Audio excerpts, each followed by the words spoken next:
Hello everyone, Shabbat Shalom. Today is a special video on the art of ruling.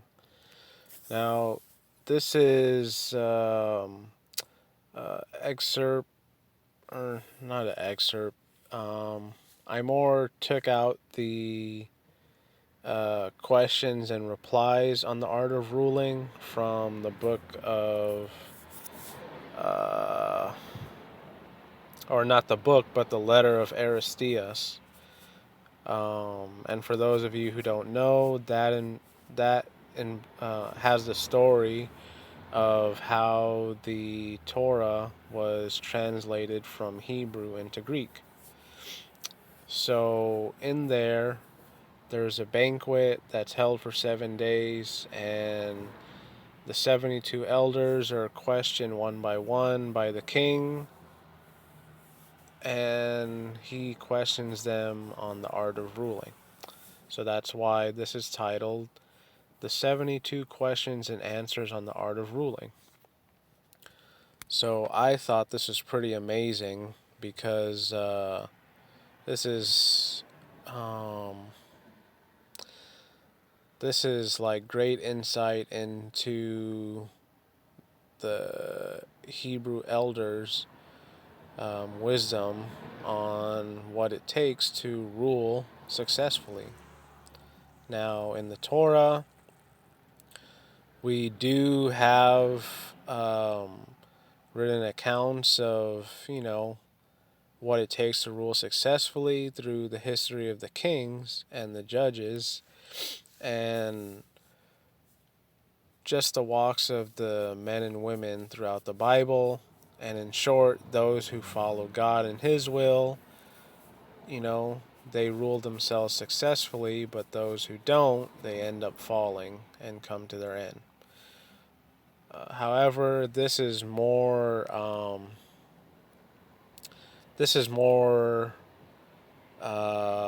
guess you could say, detailed on specifics on the art of ruling. So, anyways, without further ado, let's go through these questions and answers. Taking an opportunity afforded by a pause in the banquet, the king asked the envoy who sat in the seat of honor, for they were arranged according to seniority, "How can I keep my kingdom unimpaired to the end?" After pondering for a moment, he replied, "You would best establish its security if you were to imitate the unceasing benignity of God. For if you exhibit clemency and inflict mild punishments upon those who deserve them in accordance with their deserts, you will turn them from evil and lead them to repentance." The king praised the answer and then asked the next man, "How could I do everything for the best in all my actions?" And he replied, "If a man maintains a just bearing towards all, he will always act rightly on every occasion, remembering that every thought is known to God. If you take the fear of God as your starting point, you will never miss the goal." The king complimented this man too, upon his answer, and asked another, "How could I have friends like-minded with myself?" He replied, "If they see you studying the interests of the multitudes over whom you rule, you will do well to observe how God bestows His benefits on the human race, providing for them health and food and all other things in due season." After expressing his agreement with the reply, the king asked the next guest, "In giving audiences and passing judgments, how can I gain the praise even of those who fail to win their suit?"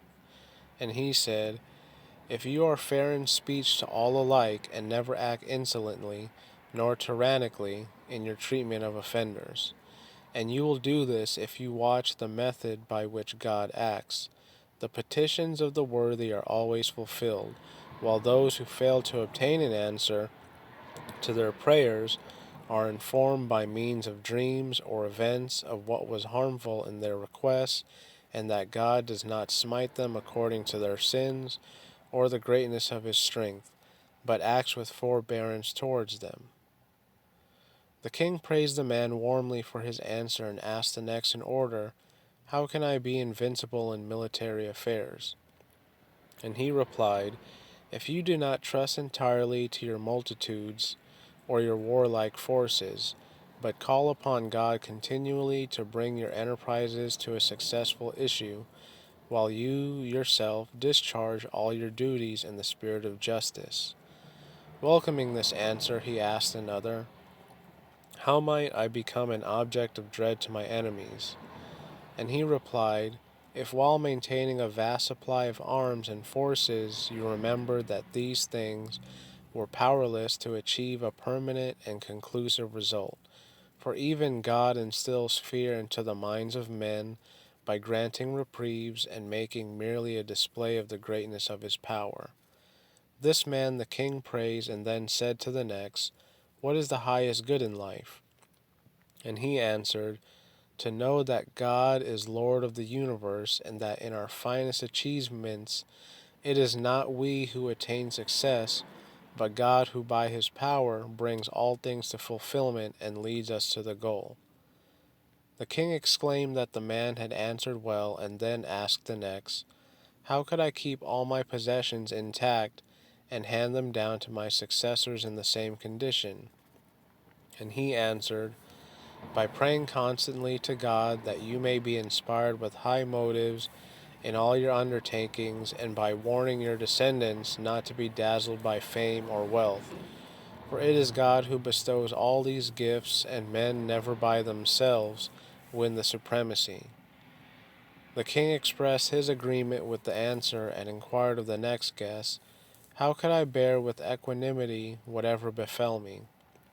And he said, "If you have a firm grasp of the thought that all men are appointed by God to share the greatest evil as well as the greatest good, since it is impossible for one who is a man to be exempt from these.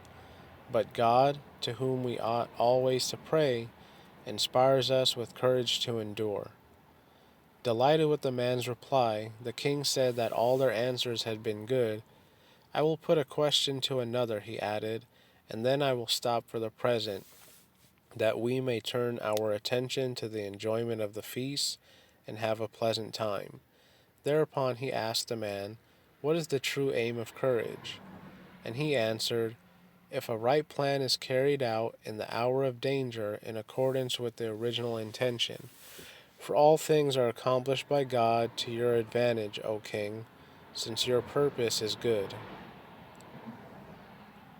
When all had signified by their applause their agreement with the answer, the king said to the philosophers, for not a few of them were present, "It is my opinion that these men excel in virtue and possess extraordinary knowledge, since on the spur of the moment they have given fitting answers to these questions which I have put to them, and have all made God the starting point of their words." And Menedemus, the philosopher of Eretria, said, "True, O king, for since the universe is managed by providence, and since we rightly perceive that man is the creation of God, it follows that all power and beauty of speech proceed from God." When the king had nodded his assent to this sentiment, the speaking ceased, and they proceeded to enjoy themselves. When evening came on, the banquet ended. On the following day they sat down at the table again, and continued the banquet according to the same arrangements. When the king thought that a fitting opportunity had arrived to put inquiries to his guests, he proceeded to ask further questions of the men who sat next in order to those who had given answers on the previous day. He began to open the conversation with the 11th man, for there were 10 who had been asked questions on the former occasion. When silence was established, he asked, "How can I continue to be rich?" After a brief reflection, the man who had been asked a question replied, "If you do nothing unworthy of your position, never act licentiously, never lavish expense on empty and vain pursuits, but by acts of benevolence make all your subjects well disposed towards yourself, For it is God who is the author of all good things, and him man must obey. The king bestowed praise upon him, and then asked another, How can I maintain the truth? In reply to the question, he said, By recognizing that a lie brings great disgrace upon all men, and more especially upon kings. For since they have the power to do whatever they wish, why should they resort to lies? In addition to this, you must always remember, O king, that God is a lover of the truth. The king received the answer with great delight, and looking at another said, What is the teaching of wisdom? And the other replied, As you wish that no evil should befall you, but to be a partaker of all good things, so you should act on the same principle towards your subjects and offenders, and you should mildly admonish the noble and the good. For God draws all men to himself by his benignity. The king praised him and asked the next in order, How can I be the friend of men? And he replied, By observing that the human race increases and is born with much trouble and great suffering. Wherefore you must not lightly punish or inflict torments upon them, since you know that the life of men is made up of pains and penalties. For if you understood everything, you would be filled with pity, for God also is pitiful. The king received the answer with approbation and inquired of the next, What is the most essential qualification for ruling? He answered, To keep oneself free from bribery and to practice sobriety during the greater part of one's life, to honor righteousness above all things, and to make friends of men of this type. For God too is a lover of justice. Having signified his approval, the king said to another, What is the true mark of piety? And he replied, To perceive that God constantly works in the universe and knows all things, and no man who acts unjustly and works wickedness can escape his notice. As God is the benefactor of the whole world, so you, too, must imitate him and be void of offense. The king signified his agreement and said to another, What is the essence of kingship? And he replied, To rule oneself well, and not to be led astray by wealth or fame to immoderate or unseemly desires. This is the true way of ruling if you reason the matter well out. For all that you really need is yours, and God is free from need and benignant withal. Let your thoughts be such as become a man, and desire not many things, but only such as are necessary for ruling. The king praised him and asked another man, How might my deliberations be for the best? And he replied, If you constantly set justice before yourself in everything, and remember that injustice is equivalent to deprivation of life. For God always promises the highest blessings to the just. Having praised him, the king asked the next, How can I be free from disturbing thoughts in my sleeps? And he replied, You have asked me a question which is very difficult to answer, for we cannot bring our true selves into play during the hours of sleep, but are held fast in these by imaginations that cannot be controlled by reason. For our souls possess the feeling that they actually see the things that enter into our consciousness during sleep. But we make a mistake if we suppose that we are actually sailing on the sea in boats, or flying through the air, or traveling to other regions, or anything else of the kind. And yet we actually do imagine such things to be taking place. So far as it is possible for me to decide, I have reached the following conclusion. You must in every possible way, O king, govern your words and actions by the rule of piety, that you may have the consciousness that you are maintaining virtue, and that you never choose to gratify yourself at the expense of reason, and never by abusing your power do despite to righteousness. For the mind mostly busies itself in sleep with the same things with which it occupies itself when awake. And he who has all his thoughts and actions set towards the noblest ends establishes himself in righteousness both when he is awake and when he is asleep. Wherefore you must be steadfast in the constant discipline of self. The king bestowed praise on the man and said to another, Since you are the 10th to answer, when you have spoken, we will devote ourselves to the banquet. And then he put the question, How can I avoid doing anything unworthy of myself? And he replied, Look always to your own fame and your own supreme position, that you may speak and think only such things as are consistent therewith, knowing that all your subjects think and talk about you. For you must not appear to be worse than the actors who study carefully the role which it is necessary for them to play, and shape all their actions in accordance with it. You are not acting a part, but are really a king, since God has bestowed upon you a royal authority in keeping with your character. When the king had applauded loud and long in the most gracious way, the guests were urged to seek repose. So when the conversation ceased, they devoted themselves to the next course of the feast. On the following day, the same arrangement was observed, and when the king found an opportunity of putting questions to the men, he questioned the first of those who had been left over for the next interrogation, What is the highest form of government? And he replied, To rule oneself and not to be carried away by impulses, for all men possess a certain natural bent of mind. It is probable that most men have an inclination towards food and drink and pleasure, and kings a bent towards the acquisition of territory and great renown. But it is good that there should be moderation in all things. What God gives, that you must take and keep, but never yearn for things that are beyond your reach. Pleased with these words, the king asked the next, How can I be free from envy?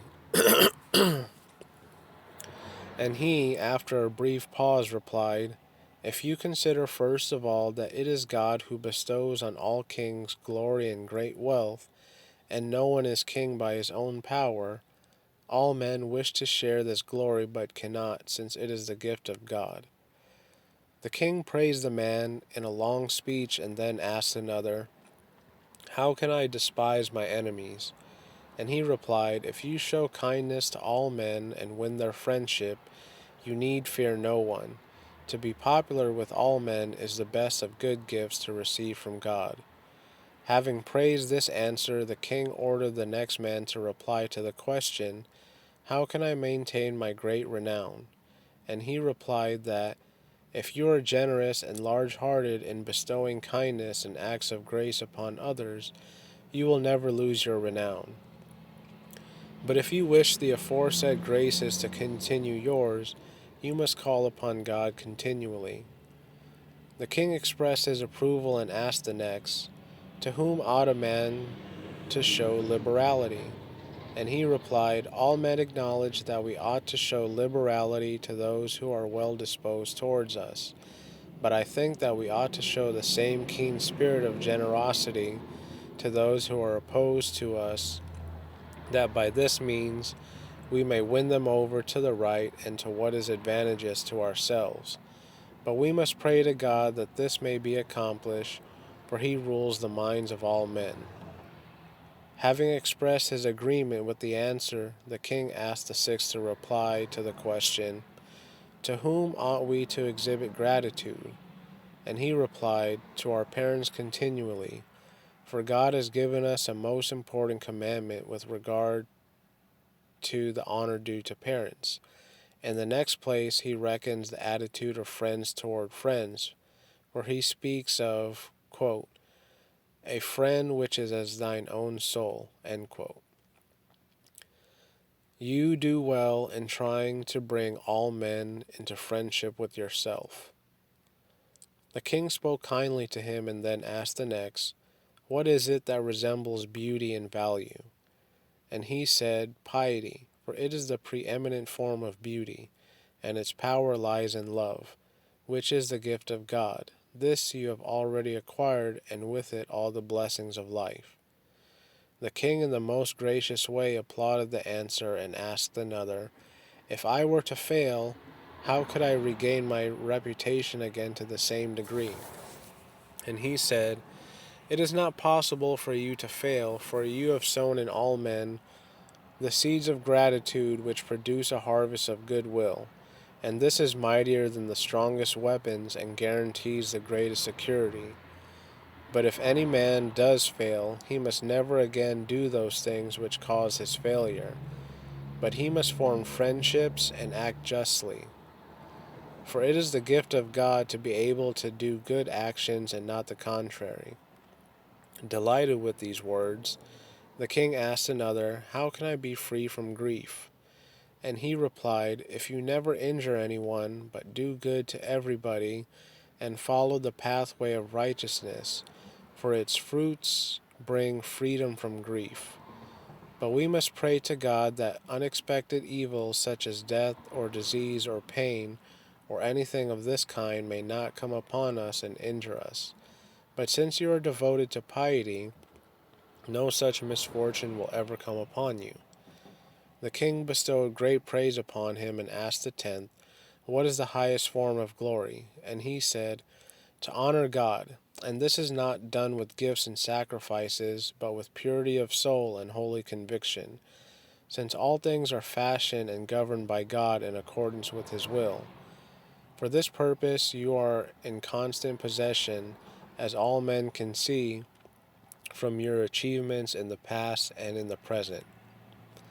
With a loud voice the king greeted them all and spoke kindly to them. And all those who were present expressed their approval, especially the philosophers, for they were far superior to them, that is to say, the philosophers, both in conduct and in argument, since they always made God their starting point. After this, the king, to show his good feeling, proceeded to drink the health of his guests. On the following day, the same arrangements were made for the banquet, and the king, as soon as an opportunity occurred, began to put questions to the man who sat next to those who had responded.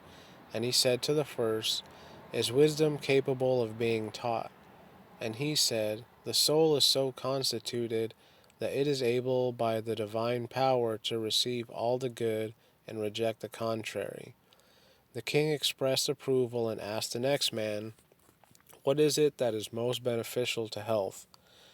And he said, "Temperance, and it is not possible to acquire this unless God creates a disposition towards it." The king spoke kindly to the man and said to another, "How can a man worthily pay the debt of gratitude to his parents?" And he said, "By never causing them pain, and this is not possible unless God disposes of the mind to the pursuit of the noblest ends." The king expressed agreement and asked the next, "How can I become an eager listener?" And he said, "By remembering that all knowledge is useful, because it enables you by the help of God in a time of emergency to select some of the things which you have learned and apply them to the crisis which confronts you. And so the efforts of men are fulfilled by the assistance of God." The king praised him and asked the next, "How can I avoid doing anything contrary to law?" And he said, "If you recognize that it is God who has put the thoughts into the hearts of the lawgivers that the lives of men might be preserved, you will follow them." The king acknowledged the man's answer and said to another, "What is the advantage of kinship?" And he replied, "If we consider that we ourselves are afflicted by the misfortunes which fall upon our relatives, and if their sufferings become our own, then the strength of kinship is apparent at once.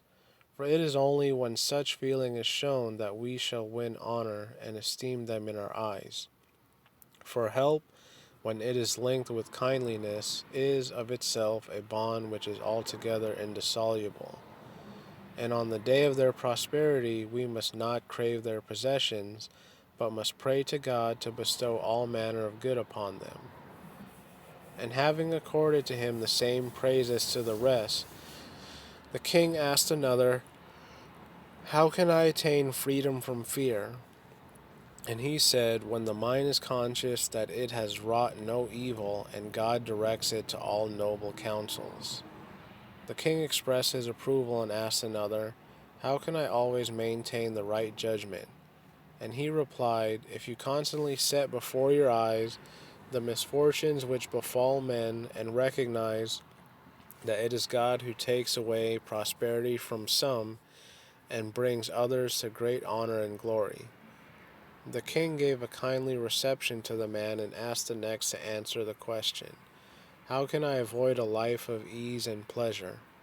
And he replied, if you continually remember that you are the ruler of a great empire and the lord of vast multitudes, and that your mind ought not to be occupied with other things, but you ought to always be considering how you can best promote their welfare.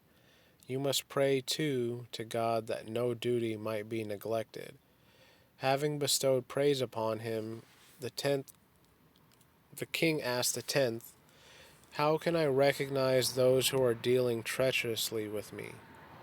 And he replied to the question, if you observe whether the bearing of those about you is natural, and whether they maintain the proper rule of precedence at receptions and councils, and in their general intercourse, never going beyond the bounds of propriety, in congratulations, or in other matters of deportment. But God will incline your mind, O king, to all that is noble. When the king had expressed his loud approval and praised them all individually, amid the plaudits of all who were present, they turned to the enjoyment of the feast. And on the next day, when the opportunity offered, the king asked the next man, what is the grossest form of neglect? And he replied, if a man does not care for his children and devote every effort to their education. For we always pray to God, not so much for ourselves as for our children, that every blessing may be theirs. Our desire that our children may possess self-control is only realized by the power of God. The king said that he had spoken well, and then asked another, how can I be patriotic? He replied, by keeping before your mind the thought that it is good to live and die in one's own country. Residence abroad brings contempt upon the poor and shame upon the rich, as though they had been banished for a crime. If you bestow benefits upon all, as you continually do, God will give you favor with all, and you will be accounted patriotic. After listening to this man, the king asked the next in order, how can I live amicably with my wife? And he answered, by recognizing that womankind are by nature headstrong and energetic in the pursuit of their own desires, and subject to sudden changes of opinion through fallacious reasoning, and their nature is essentially weak. It is necessary to deal wisely with them and not to provoke strife. For the successful conduct of life, the steersman must know the goal toward which he ought to direct his course. It is only by calling upon the help of God that men can steer a true course of life at all times. The king expressed his agreement and asked the next, how can I be free from error? And he replied, if you always act with deliberation and never give credence to slanders, but prove for yourself the things that are said to you, and decide on your own judgment the requests which are made to you, and carry out everything in the light of your judgment, you will be free from error, O king. But the knowledge and practice of these things is the work of divine power. Delighted with these words, the king asked another, how can I be free from wrath?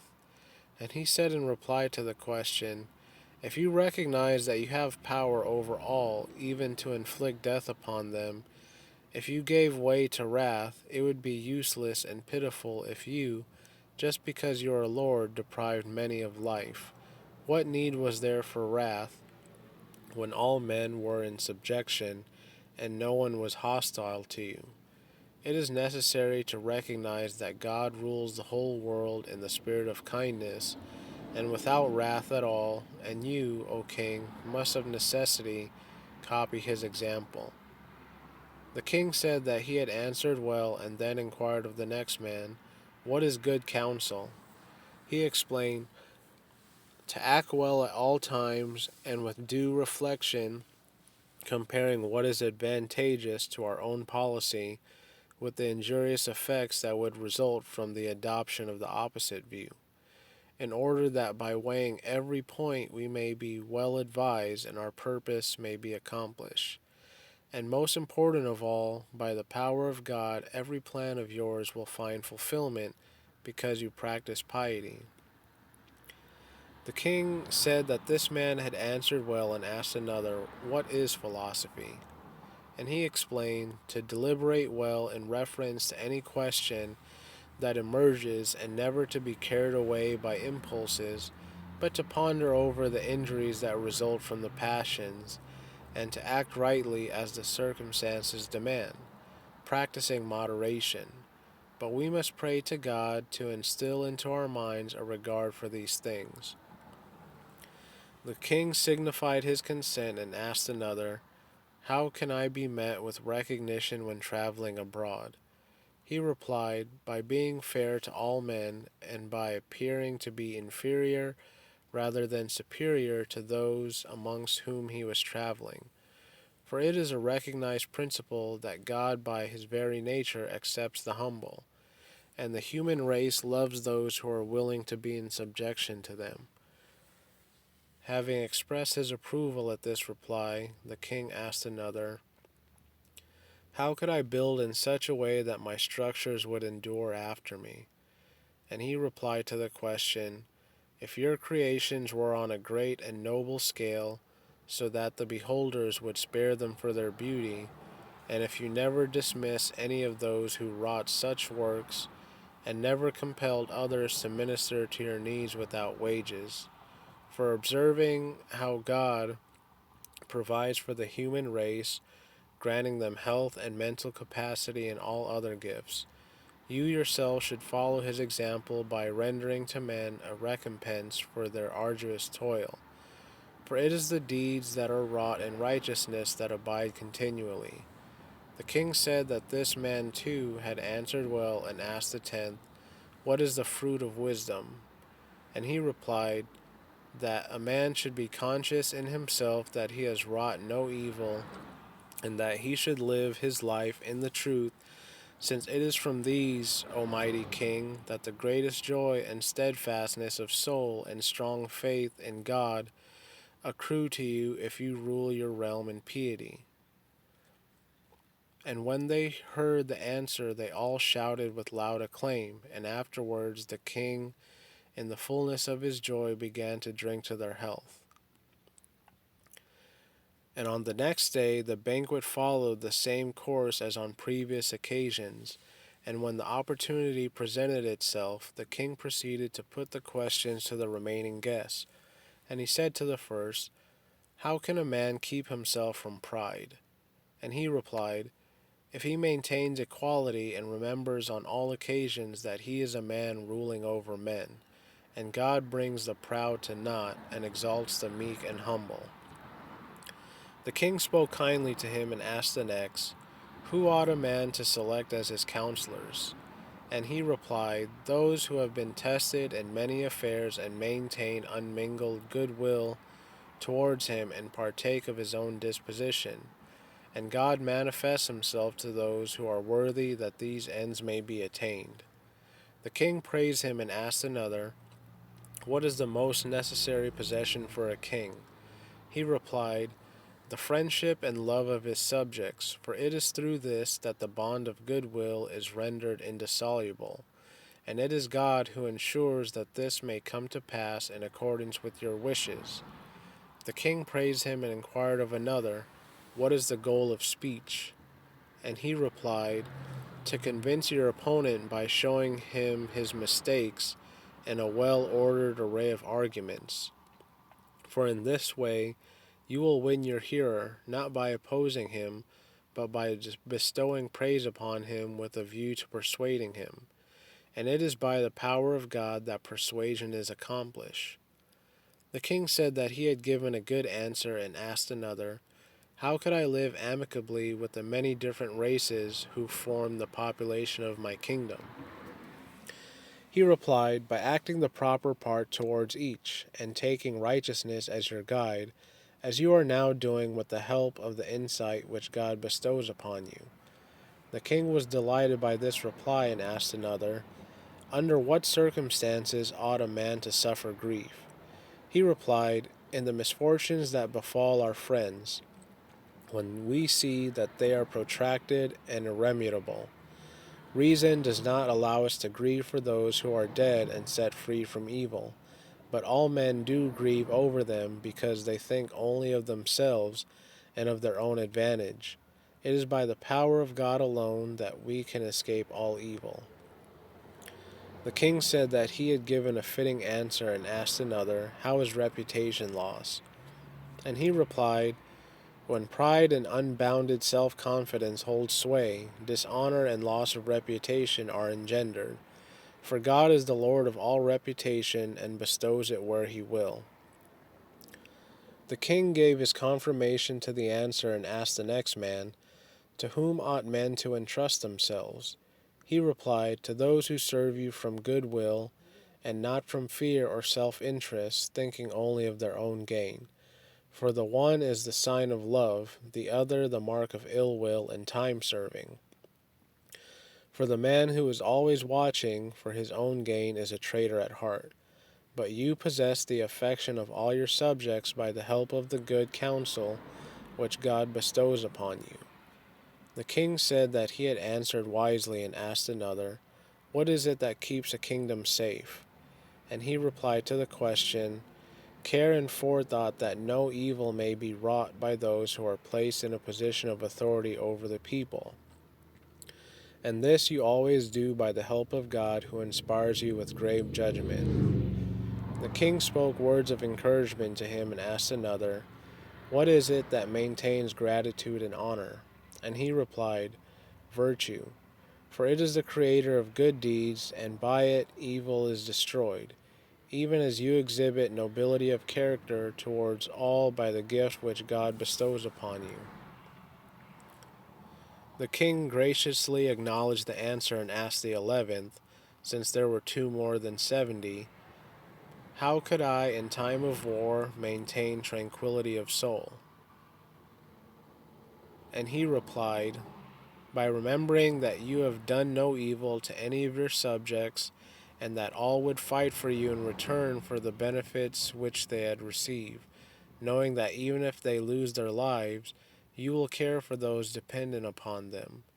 For you never fail to make reparation to any, such is the kind-heartedness which God has inspired you.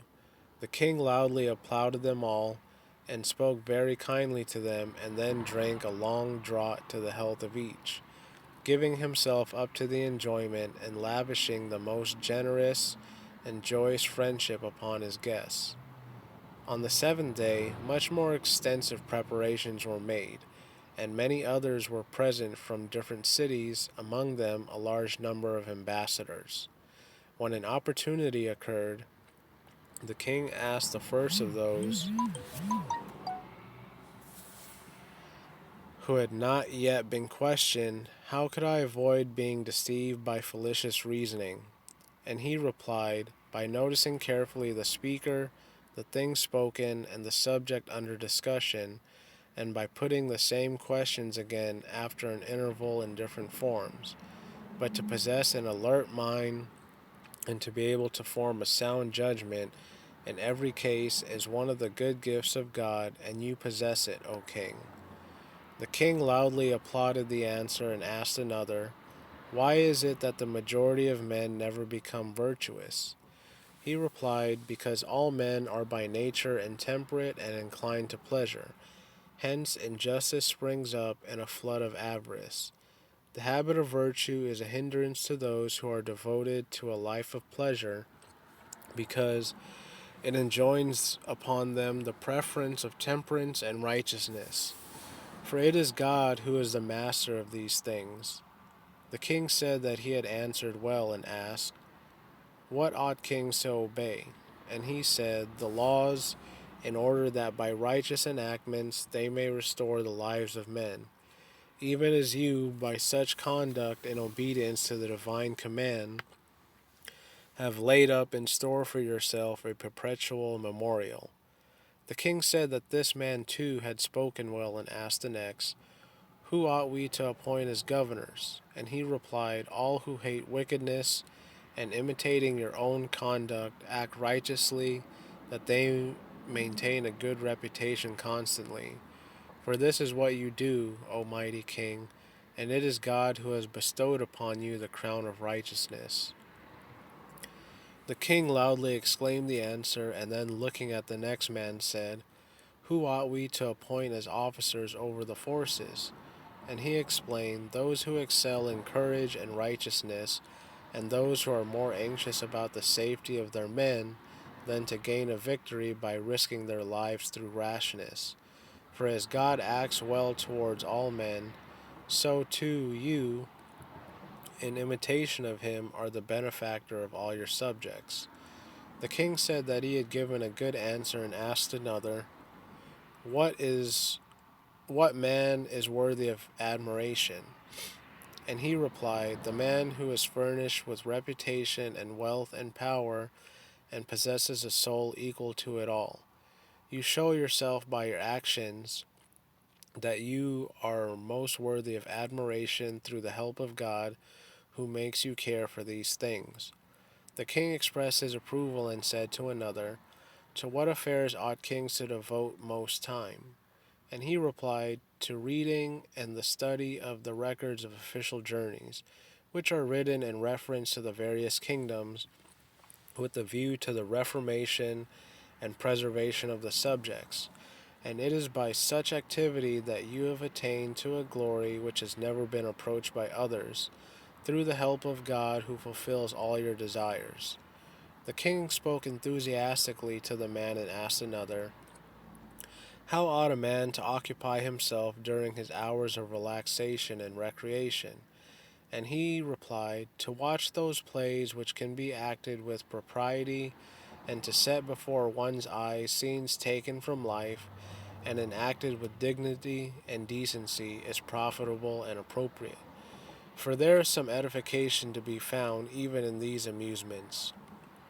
For often some desirable lesson is taught by the most insignificant affairs of life.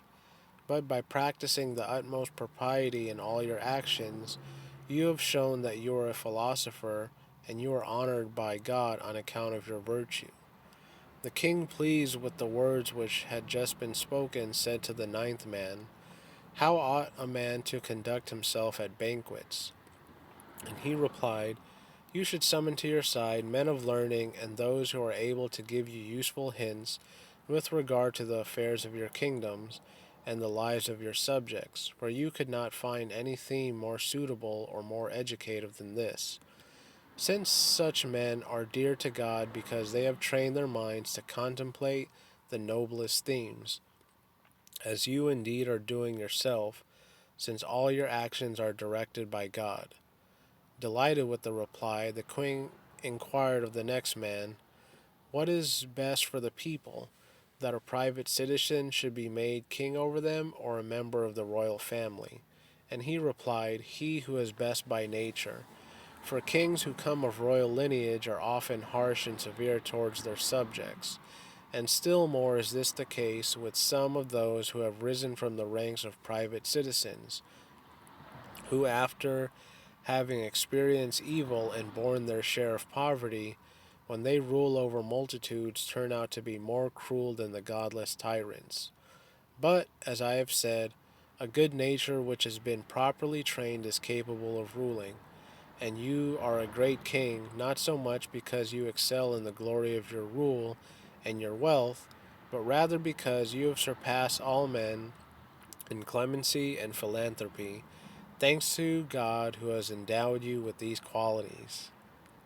The king spent some time in praising this man, and then asked the last of all, what is the greatest achievement in ruling an empire? And he replied, that the subjects should continually dwell in a state of peace, and that justice should be speedily administered in cases of dispute. These results are achieved through the influence of the ruler when he is a man who hates evil and loves the good and devotes his energies to saving the lives of men. Just as you consider injustice the worst form of evil, and by your just administration, having fashioned for yourself an undying reputation, since God bestows upon you a mind which is pure and untainted by any evil. And when he ceased, loud and joyful applause broke out for some considerable time. When it stopped, the king took a cup and gave a toast in honor of all his guests and the words which they had uttered. Then, in conclusion, he said, I have derived the greatest benefit from your presence. I have profited much by the wise teaching which you have given me in reference to the art of ruling. Then he ordered that 3 talents of silver should be presented to each of them, and appointed one of his slaves to deliver over the money. All at once shouted their approval, and the banquet became a scene of joy, while the king gave himself up to a continuous round of festivity. Wow, I get so happy every time I finish reading this because, I mean, the, the advice that these elders give, I mean, they're just all on point. How could you not be amazed by their replies to these difficult questions, you know? Um, Anyways, I hope you guys enjoy that and you take your own time on your own to study the 72 question replies on the art of ruling. And don't think that just because this is directed towards a king, that it doesn't apply to you as an individual, whether you're a man or a woman, because this subject deals with the art of ruling. And as you can see from the questions and replies, the king has to have self discipline and mastery over himself in order to rule well. In the same way, if we are to rule well and rule over others well, we have to have self mastery and self discipline over our own selves and our own spirit. So, this is great insight into the proverb which King Solomon spoke in saying that a man who has no mastery over his own spirit is like a city broken down and without walls. And he also says in another place, a man who has self control is better than he who takes a city. So, if we also look at the story of the judges, we have the story of Deborah in there. Um, we have the story of Esther. She was a queen. Okay. We look at the life of Sarah. We look at Abraham. So we have all these different examples in the Bible of righteous men and women who conducted themselves in their affairs well. And we have plenty of examples of men and women who did not conduct themselves in their affairs well, and we see the end result of each. So, the great thing about what we just read here is that we have, like, pretty much the main points when it comes to rule um, that any ruler would have, really. Like, what do I do? You know? Um, and I guess as a final example, it's like, for those who have trouble imagining, like, okay, how does this apply to the individual if I've never had a kingdom? Well, the way it would apply is that if you look at your soul, it's the master over your body. Okay? You have your hands, your feet, you have all these systems in your body, you got the blood cells and everything. Now, in order for your body to be well, you have to treat it well. And in order for you to treat it well, you have to be self disciplined. You have to be doing the right thing. So, study this book, guys. Glad to have shared it with you. Have a great Shabbat.